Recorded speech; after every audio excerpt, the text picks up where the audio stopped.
Han estado desde temprano en la mañana aquí, han visto el discurso y vamos a comenzar contigo, Servio Tulio. ¿Qué te pareció el discurso? Bueno, si en algo fue deficiente el discurso del presidente fue... Veo que estuviste allá por la corbata negra. Sí, pero si algo fue deficiente el discurso del presidente fue precisamente en el aspecto institucional, esa es la verdad. Y el discurso del presidente demostró una vez más que cuando hay voluntad política, el sistema funciona. Por ejemplo, el caso que él presentaba de Bahía de las Águilas, que fue un caso de corrupción estatal, real y efectivamente el sistema le dio una respuesta adecuada, porque se manifestó la voluntad política del presidente para que el sistema funcionara. O sea, hay que ir captando los mensajes.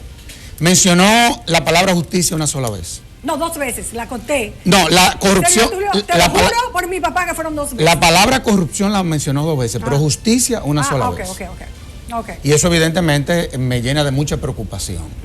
Porque si hay un sector que está en crisis es todo el sistema de justicia, del cual... Pero perdona, eso tiene que ver con él, porque hay división de poderes y tengo entendido sí, que él no puede meterse en la Pero sucede que la justicia no se limita al poder judicial. Sí, no, la justicia es un sistema en donde confluye la policía, donde confluye el sistema penitenciario. El Ministerio Público. Y el Ministerio Público, que el ministro de Justicia es uno de sus funcionarios, claro, que es el procurador. Entonces, evidentemente, en el tema de la seguridad, fue deficiente el discurso del presidente, sobre todo cómo manejaba las estadísticas para darle respuesta de lo que él entendía que era un aporte al tema de la seguridad, cuando todos sabemos que la modalidad del crimen en la República Dominicana cambió. Él se equivocó en algo. Un poquito de abogada del diablo en ese sentido. Era un difícil tema. ¿Cómo lo podía haber afrontado si realmente las cifras no le ayudan para Uno de los grandes inconvenientes que tiene el problema de la seguridad ciudadana en la República Dominicana es la institución policial. Él decía que se habían sometido a la justicia unos 459 policías que habían sido separados de la institución. Para que tú tengas una idea, en estos 4 años, y fue a sus 4 años que él se refirió, se han separado de la institución policial más de 6.000 policías por mala conducta. Y uno muchas veces ve que la sanción a la mala conducta de esos policías fueron la separación de ellos de la institución. Y también manejó el tema de la seguridad no desde un punto de vista holístico, y yo creo que debió de haberse enfocado y haber aprovechado el escenario para real y efectivamente comprometer al Congreso a que aprobara la ley institucional de la policía, la ley de extinción de dominio, la ley de armas, en fin, yo creo que ese era un escenario ideal. Bueno, pues poco te gustó del discurso entonces. De manera institucional yo creo que fue sumamente deficiente, muy deficiente. Flavio Darío, politólogo, ¿qué piensa? ¿Fue una pieza buena, tuvo deficiencias o fue equilibrado? ¿Cuál es su opinión? Mira, es un discurso de 1 hora, 56 minutos y 35 segundos según mi conteo. Es una pieza oratoria que, como toda pieza oratoria de un presidente, combina el elemento racional y el elemento emotivo. Esa hora, 56 minutos, 35 segundos de discurso van a quedar borrados por un momento de ese discurso, que es el momento de Bahía de las Águilas, que es el momento emocional, en el que él conecta después de un largo trayecto en el que el discurso no tenía momentos importantes de emotividad, de respaldo, de aplauso. Cambia la dinámica, cambia el tono, se redimensiona la sala, y eso es lo que va a quedar de ese discurso. Así como el primer discurso queda la barrigol, el desafío a renegociar el contrato, simbólicamente eso es lo que logra la efectividad. O sea, que fue una estrategia, realmente creó una estrategia, porque el discurso venía bastante lineal, como son datos, estadísticas, etcétera, venía muy lineal. Él estaba con una entonación también un poco calmada. ¿Fue una estrategia? Yo pienso que sí, desde el punto de vista discursivo fue muy efectivo. O sea, él hizo un discurso largo y reserva para el final el elemento más emotivo. El discurso concluye como con 1 minuto y quizás más de la asamblea completa parada, aplaudiéndolo mientras él continuaba con su discurso y lo concluía.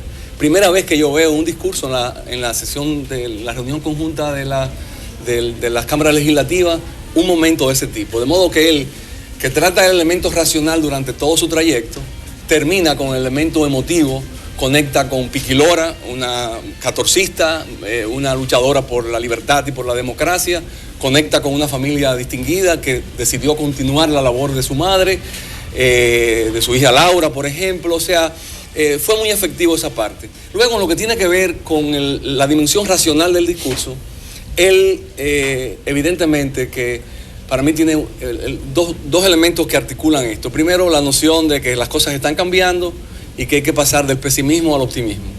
Y un énfasis especial en la parte social, aunque para mi sorpresa le dedicó un buen tiempo a la parte macroeconómica. Pero luego es la agenda social en la que él trata de destacar sus logros, que entiendo que es la parte en la que él quiere consolidar su presencia y su liderazgo en tanto en la parte urbana como en la parte rural de la República Dominicana. Bueno, Pavel, vamos a ver.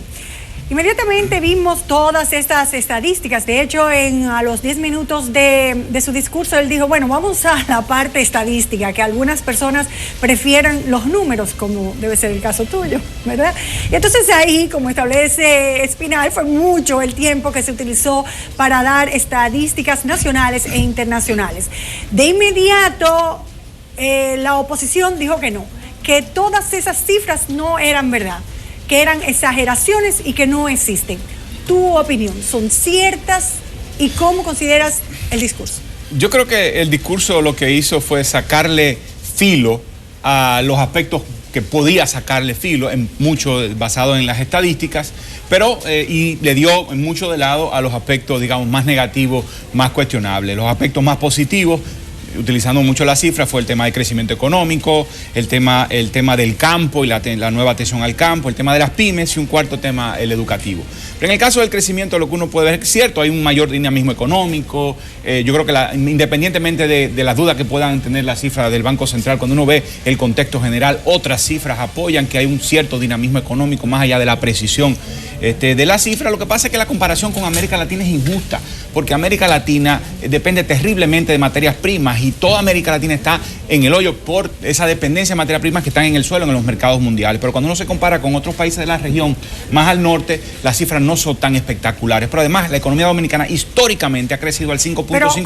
¿Con qué países más al norte? Es decir, Centroamérica, el Caribe. Tal vez mencionas Haití. No, Centroamérica. Yo diría Centroamérica y el norte de América Latina. Ah, bien, entonces. Básicamente Centroamérica no crece tan... ¿Y de Centroamérica qué países? ¿Costa Rica? Sí, Costa Rica, Nicaragua, tiene un relativamente buen desempeño. Pero no son como puntos muy... O sí, son puntos importantes de comparación. Claro, son los puntos, porque son economías más parecidas a nosotros que Brasil, que Venezuela, que depende críticamente del petróleo. Si el petróleo está tan mal, pues claramente esas economías se van a resentir. Luego, además hemos crecido históricamente al 5.5%. Cuando cierre el gobierno, probablemente vamos a terminar en una cifra no muy lejana a eso en estos 4 años. Por lo tanto, no hay un sobredesempeño macroeconómico en la gestión.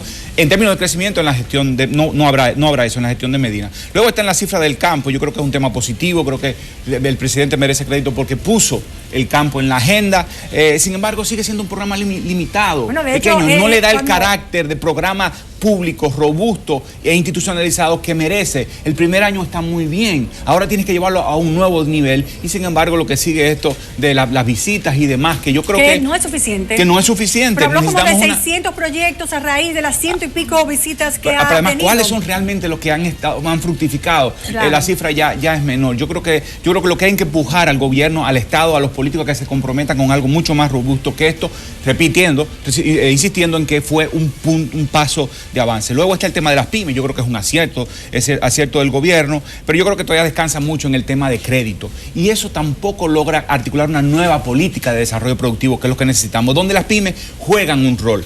El crédito por haber levantado el tema y por haber tratado de empujar el crédito, pero tenemos que ir más allá, hay que abrir mucho más esto y después de 4 años, repito, en los 2 primeros años hay que aplaudirlo, hay que incentivarlo, pero ya los otros 2 años hay que exigirle que dé mucho más. Y finalmente el tema educativo, que fue el que más, digamos, otro tema que le da pero yo siento que todavía el público no fue tan emotivo con el tema educativo, bueno, porque no creó ovación. No creó. Lo que sí que parecería que sigue en piloto automático, construcción de escuelas y tan extendida, pero sabemos que el tema de la calidad sigue siendo una tarea muy pendiente. No significa esto que no es un tema que vamos a ver resultados inmediatamente, es cierto, pero tampoco se ve como la robustez de una intervención para mejorar la calidad de la educación.